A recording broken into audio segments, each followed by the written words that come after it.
बोलो सतगुरुदेव की जय हो।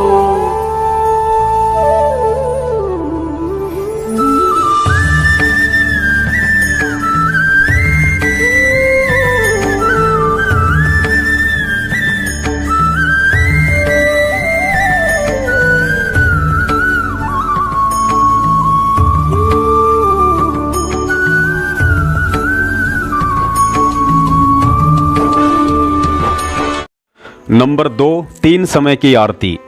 संत रामपाल जी महाराज जी से नाम दीक्षा लेने के बाद 90% भक्तों को शुरुआती 5-6 महीने तक जो आत्मिक सुख शांति का अनुभव होता है वह बाद में धीरे धीरे लुप्त हो जाता है, क्योंकि 5-6 महीने तक हम किसी कोऑर्डिनेटर, सारनामी भगत या संत रामपाल जी महाराज जी के परिवार व रिश्तेदारों से दूर ही रहते हैं। लेकिन हम जैसे ही इन लोगों के संपर्क में आना शुरू कर देते हैं, उसी समय से हम गुरुजी द्वारा बताई गई विधि से भक्ति कम और इन लोगों के मनमाने आचरण के शिकार अधिक होने लग जाते हैं। जब कोई भगत इन कोऑर्डिनेटर, नामदान संचालक या किसी सारनामी भगत के घर पर जाता है और देखता है कि जब उनके घर में आरती चलती है तो कोई चाय बना रहा होता है, तो कोई बाथरूम में बैठा होता है, तो कोई आरती के साथ साथ आपस में बातें भी करते रहते हैं, उस सारनामी परिवार का यह नज़ारा देखकर वह नया नया नाम उपदेशी भगत सोचता है कि मैं तो यूं ही फालतू में सुबह शाम आरती में बैठकर अपना समय बर्बाद करता हूं। जब यह सारनामी परिवार आरती के साथ साथ अपने सारे कामकाज कर सकता है तो मैं क्यों नहीं कर सकता। ये लोग तो 10 साल से गुरुजी की शरण में हैं, इनको तो मेरे से अधिक ज्ञान है, ये जो कर रहे हैं वह ठीक ही होगा। और उसी दिन से ऐसा सोचकर वह व्यक्ति भक्ति में शॉर्टकट अपनाने लग जाता है और इसी तरह धीरे धीरे देखा देखी में यह आग सब जगह फैल जाती है। गुरुजी कहते हैं, जिन हरि जैसा सुमरिया ताको तैसा लाभ, ओसा प्यास न भाग ही जब लग दसे न आब। अर्थात उसके बाद उस भगत को वैसा और उतना ही लाभ मिलना शुरू हो जाता है जिस मनमानी विधि से वह अपने से बड़े भक्तों को देखकर उनके जैसी भक्ति करता है। फिर कोई छोटी मोटी परेशानी आने पर अज्ञानता के चलते उसे भक्ति और भगवान में दोष दिखाई देने लग जाते हैं। जब एक व्यक्ति संत रामपाल जी महाराज जी से नाम दीक्षा लेता है तो उसे 3 समय की आरती के लिए एक छोटी सी पुस्तिका दी जाती है जिसे भक्ति बोध के नाम से जाना जाता है। इस भक्ति बोध के पेज नंबर 7 पर प्रार्थना नाम का चैप्टर है। पुण्यात्माओं, विचार करने की बात है, सारी सृष्टि का मालिक समर्थ कबीर साहब सतगुरु रूप में हम 2 कौड़ी के तुच्छ जीवों से प्रार्थना करते हुए कह रहे हैं कि सर्व परमात्मा सतगुरु प्रेमी आत्माओं से प्रार्थना है कि महाराज कबीर साहिब व गरीबदास जी की वाणी से यह नित्य नियम का गुटका आपके लिए छपवाया गया है ताकि शुद्धि पूर्वक नित्य पाठ करके आत्मा का कल्याण कर सकें। बंदी छोड़ कबीर साहिब व गरीबदास जी महाराज की वाणी में यह विशेषता है कि इसके नित्य पाठ से आत्मा में दुष्कर्म त्यागने व भगवान चिंतन की शक्ति आती है। बंदी छोड़ कबीर साहिब व गरीबदास महाराज की वाणी स्वयं सिद्ध है। इसके नित्य पाठ से ज्ञान यज्ञ का लाभ होता है। जिस प्रकार किसी व्यक्ति को सर्प काट ले और वह मूर्छित हो जाए तो गारड़ू सर्प काटने का आध्यात्मिक इलाज करने वाला व्यक्ति कुछ मंत्र पढ़ता है, कुछ समय में वह मूर्छित व्यक्ति होश में आ जाता है तथा जीवित हो जाता है। ठीक इसी प्रकार आत्मा पर दुष्कर्मों का विष चढ़ा हुआ है जिससे आत्मा काम क्रोध मोह वश होकर मूर्छित पड़ी है, जो वाणी का पाठ करने से होश में आ जाती है। फिर परमात्मा का ध्यान, सुमरण, प्रभु गुणगान, गुरु धारण करके काल जाल से मुक्त हो जाती है। कुछ रोग भी वाणी के पाठ से कट जाते हैं। यदि पूर्ण संत से नाम लेकर विश्वास करके नित्य पाठ किए जाएं तो परिवार में सुख, धनवृद्धि व कुछ कार्य सिद्धि भी नाम जाप तथा वाणी के पाठ से होते हैं। क्योंकि यह ज्ञान यज्ञ है, यह निश्चय कर माने। परंतु पूर्ण मुक्ति के लिए पूर्ण गुरु की तलाश करें तथा नाम लेकर गुरु वचन में चलें और अपना जीवन सफल करें। नित्य पाठ का अर्थ यह है कि जो वाणी सतगुरु वचन में लिखा है उस पर अमल करना है, उसी प्रकार अपनी रहनी व करनी करें। पुण्यात्माओं, अब हम सतगुरु आशीर्वाद से इस प्रार्थना के मर्म को समझते हैं कि इसके माध्यम से गुरुजी ने हमें क्या आदेश और शिक्षा दी है। गुरुजी ने प्रार्थना रूप में हम भोली आत्माओं को समझाना चाहा है कि यह नित्य नियम की पुस्तिका आपके नित्य पाठ के लिए छपवाई गई है। पाठ का अर्थ होता है पुस्तक को देखकर पढ़ना। और आप जी नित्य नियम का वीडियो देखेंगे तो पता चलेगा कि स्वयं सतगुरु देव जी भक्ति बोध को हाथ में लेकर पाठ कर रहे हैं। पुण्यात्माओं, सतगुरु देव जी जिन्होंने इस भक्ति बोध की रचना की है उन्हें इसके पाठ करने की कोई आवश्यकता नहीं है, लेकिन उन्होंने हम मूर्खों के लिए एक बहुत बड़ा संकेत दिया है कि जब तक तुम लोग इस विधि से आरती नहीं करोगे तो कैसे तुम्हारी भक्ति सफल हो सकती है। आगे बताया है कि महाराज कबीर साहिब व गरीबदास जी की वाणी स्वयं सिद्ध है। इसके नित्य पाठ करने से परिवार में सुख शांति व कुछ रोग भी स्वतः ही कट जाते हैं। पुण्यात्माओं, ध्यान रहे, मजबूरी की बात अलग है, लेकिन जो भगत भाई बहन जानबूझकर खाली मोबाइल में आरती चलाकर गटर में जाकर बैठ जाते हैं या आरती के समय इधर उधर की बातों में लग जाते हैं, उन्हें ना ही तो रोग कटने वाले हैं और ना ही कोई शांति मिलने वाली है। यदि फिर भी किसी को मिल रही है तो समझ लीजिए यह शांति आपको वर्तमान की भक्ति से नहीं बल्कि पहले की संचित भक्ति से मिल रही है, जो एक दिन समाप्त होनी है।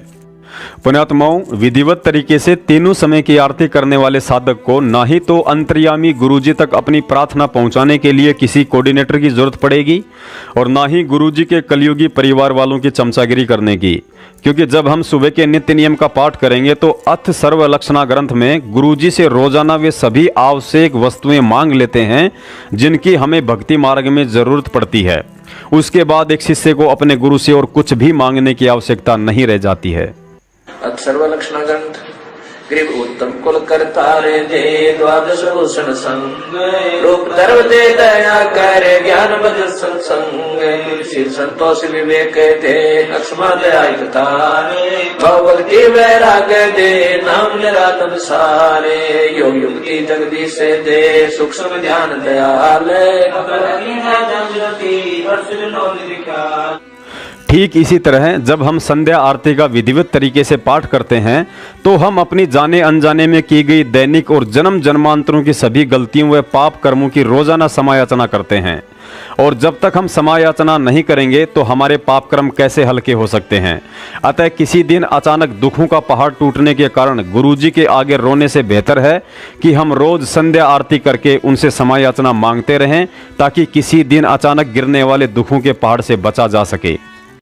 मेरे अवगुण किए बहुत किए अर्थ न मानी हार भावे बंदा बख्श दियो भावे गर्दन तार मेरे अवगुण मेरे बाप जी बख्शो गरीब नवाजी जो मैं पूत कपूत हूँ और पिता को लाज फिर मैं अपराधी जन्म का नक्शक बड़े विकार तुम दाता दुख बंधना मेरी करो संभार गुण किए घनेरे फिर भी भले बुरे हम तेरे गुण किए घनेरे फिर भी भले बुरे हम तेरे दास को जान कर पट नादान ओ नादान मोहे बरस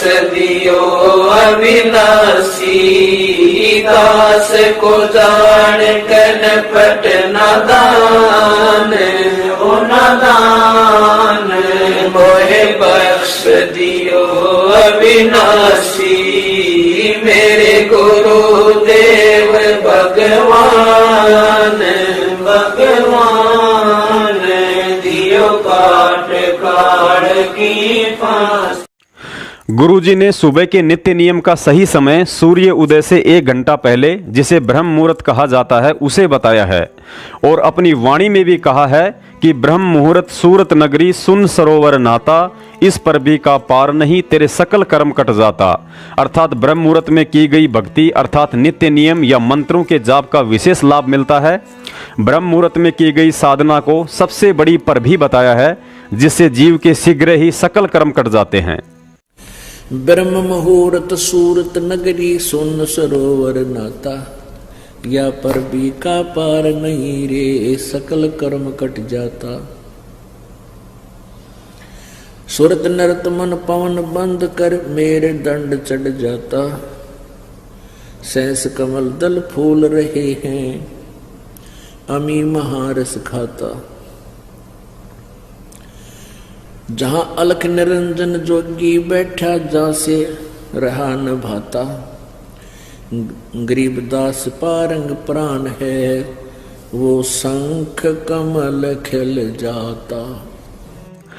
पुण्यात्माओं, इसके अलावा गुरुजी ने बताया कि किसी कारणवश यदि आप समय अभाव के चलते बैठकर पाठ आरती नहीं कर सकते हैं, जैसे सुबह सुबह माता बहनों को स्कूल के लिए बच्चों का खाना बनाना, उन्हें तैयार करना आदि कई तरह के काम होते हैं, उसके लिए गुरुजी ने बताया कि जब आप घरेलू कार्य करते हो तो परमात्मा की आरती स्पीकर में या मोबाइल में लगा दीजिए तथा साथ में अपना काम भी करते रहिए, लेकिन ध्यान परमात्मा की वाणी में रखिए। ध्यान रहे, ये विधि केवल उन्हीं आत्माओं के लिए है जो समय निकाल पाने में मजबूर हैं। यदि आपके पास समय है और फिर भी आप बैठकर आरती नहीं करते हैं तो आप परमात्मा के दोषी हैं। कबीर साहिब जी की एक वाणी है, 5 पहर धंधे गया, 3 पहर गया सोए, 1 पहर हरि नाम बिना तेरी मुक्ति कहाँ से होए। आज की तारीख में इस दुनिया में संत रामपाल जी महाराज जी और उनके द्वारा चलाए गए यथार्थ 13वें कबीर पंथ के अलावा एक भी ऐसा पंथ या संत आपको दुनिया में कहीं नजर नहीं आएगा जो इस वाणी के अनुसार 1 पहर यानी 3 घंटे की भक्ति साधना करवा रहा हो। पुण्यात्माओं, ऐसे ऐसे अनमोल उदाहरण देखकर आपका विश्वास दृढ़ हो जाना चाहिए कि हमारा सामाजिक और आध्यात्मिक जीवन सुरक्षित हाथों में है। कबीर 5 पहर धंधे गया और 3 पहर गया सोए, 1 पैर हरि ना भजा फिर मुक्ति कहां से होए। 8 पहर 24 घंटे को 8 पहर में, पहले 8 पहर होती थी 24 घंटे की। अब परमात्मा कहते हैं तो 1 पैर में 8, 1 पैर में 3 घंटे हो गए। तो परमात्मा कबीर जी ये बताना चाहते हैं कि 3 पैर तन धंधा करया 15 घंटे, 5 पैर तो 3 पैर तो सो गया, यानी 1 दिन रात टोटल पूरा कर दिया। और 1 पैर हरि ना बजा, 3 घंटे भी भगवान को नहीं दिए तूने। 5 पैर धंधे गया, 3 पैर गया सो हुए, 1 पैर हरि ना जप्यो मुक्ति कहां से हुई। यानी टोटल 3 घंटे परमात्मा ने बता दिए कि पूरे 24 घंटे में 3 घंटे आप भगवान के भजन में अवश्य लगाओ। और उनका ये नहीं है कि स्पेशल एक जगह बैठ के लगा लो, बहुत समय होता अपने पास। जैसे आप जी कोई मजदूरी के लिए जाते हो, घर से वहां तक घंटा 1 लगे, मालिक का सिमरण करता जा। बस में बैठकर जा रहे हो कहीं काम, बस वहां भक्ति करें। खेतों में जा रहे हो, खेतों से घर से लेकर वहां तक जो खूब भक्ति करे, अपना मंत्र ने याद रखे। और बहुत से ऐसे कार्य हैं जो काम करते करते भी हम भगवान की भक्ति कर सकते हैं। जैसे खेत में आली हल जोतता है, हमने देखे पहले ही आली में लक्ष्मी चंद की रागनी गाए जाते, हल भी जोड़े जाते। तो वह भगवान की भक्ति भी करे, कभी आरती करने लग जाए, कभी भगवान की वाणी बोलने लग जाए।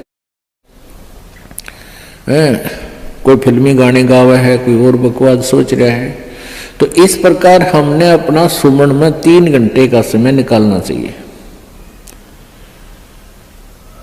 जैसे सुबह का नित्यनेम आध पौना घंटा लगता है, 15 मिनट की असुर निकंदन मणि 1 घंटा तो हो गया।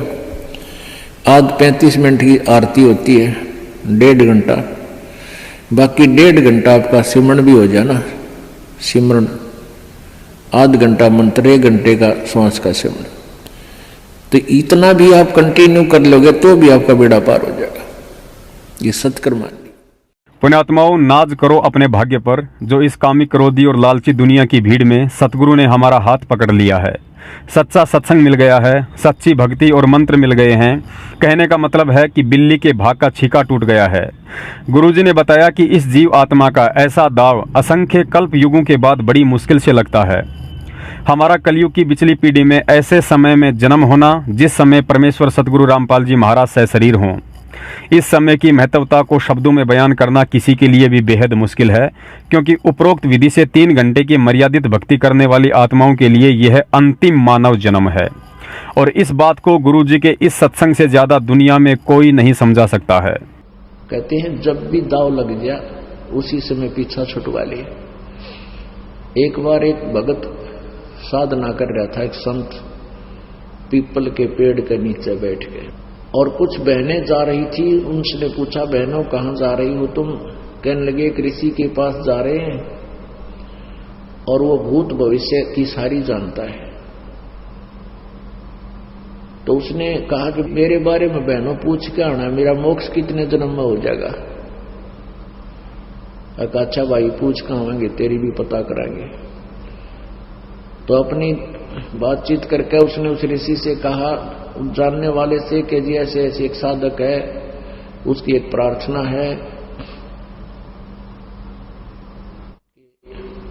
उसका मोक्ष कितने जन्म होगा? तो उस भविष्य वक्ता ने बताया कि जितने पीपल के पेड़ के पत्ते हैं इतने जन्मों में उसका मोक्ष होगा। अब उन बहनों ने सोचा, भाई यदि उसको हमने यह बात बता दी तो उसका तो हार्ट अटैक हो जाएगा, वो तो बेचारा इच्छुक है भगवान की जल्दी मोक्ष हो मेरा। तो उन्होंने सोची उसके दूर से चलते हैं। वो दूर से जाने लगी, यानी 5-4 किले दूर से, यानी 1000 फुट की दूरी से दूसरे रास्ते से जा रही थी। वो भाग्या गया उनके पास, कहने लगे, बहनों मेरे बारे में पूछ कर आए तुम?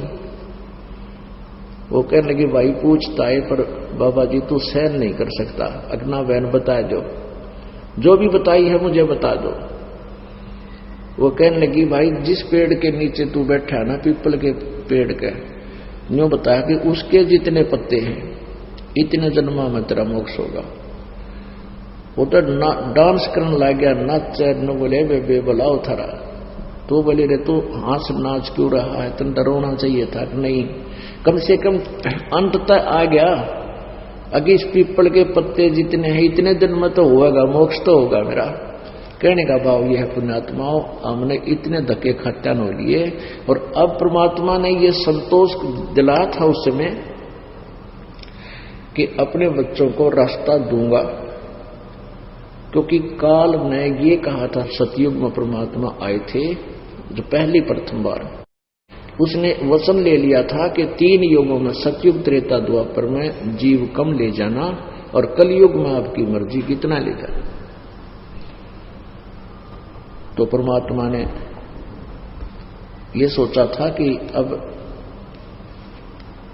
कलयुग में ही इनका मोक्ष करूंगा। तो पुण्यात्मा